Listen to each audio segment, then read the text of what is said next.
পুরনো ইমেজ অথবা ঝাপসা ফটো কিভাবে খুব সহজেই মাত্র 1 মিনিটে ক্লিয়ার করবেন সেই পুরো বিষয়টি আজকে আমরা দেখব এবং এই পুরো কাজটি আমরা এআই দিয়ে করব, অর্থাৎ ChatGPT ব্যবহার করে খুব সহজে আমরা এই কাজটি করব। তো চলুন আমরা কথা না বাড়িয়ে কাজটি শুরু করি। সেটির জন্য আমরা প্রথমেই চলে যাব ChatGPT-তে। ওকে, ChatGPT-তে আসার পরে কর্নারে দেখতে পাচ্ছেন যে প্লাস আইকন, আমরা এই প্লাস আইকনে এখানে ট্যাপ করব।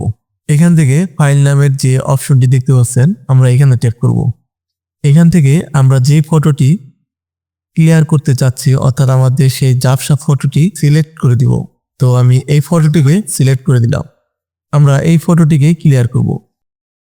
তো সেটির জন্য আমি এখানে একটি প্রম্পট লিখে দিলাম। তো এই প্রম্পটটি আমি আমার ভিডিও ডেসক্রিপশনে দিয়ে দিব, চাইলে আপনারা সেখান থেকে নিয়ে ব্যবহার করতে পারেন। এবার আমরা নিচে দেখতে পাচ্ছেন ব্ল্যাক কালার আইকন, আমরা এখানে ট্যাপ করব। ওকে, তো দেখতে পাচ্ছেন আমাদের ফটোটি কিন্তু প্রসেসিং হচ্ছে। একটু সময় নিবে, হয়তো 1 মিনিট অথবা 50 সেকেন্ডের মতো। আমরা একটু অপেক্ষা করি।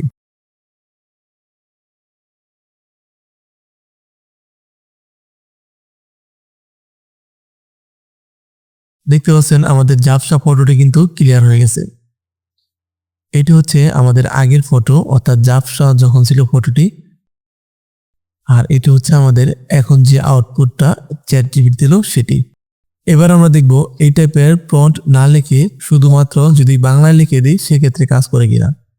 আমি আবার ফটোটি সিলেক্ট করে দিলাম এবং নিচে এখানে বাংলায় লিখে দিব এই ফটোটি ক্লিয়ার করে দাও।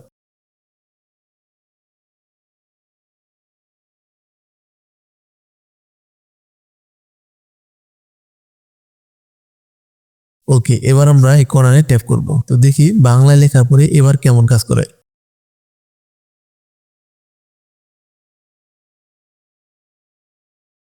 তো দেখতে পাচ্ছেন বাংলায় লেখার পরও ChatGPT আমাদের ফটোটি কিন্তু খুব সুন্দরভাবে ক্লিয়ার করে দিছে। এভাবেই খুব সহজে আপনাদের ফটো বা ইমেজ ChatGPT ব্যবহার করে ক্লিয়ার করতে পারবেন। আজকে এ পর্যন্তই, সকলে ভালো থাকবেন।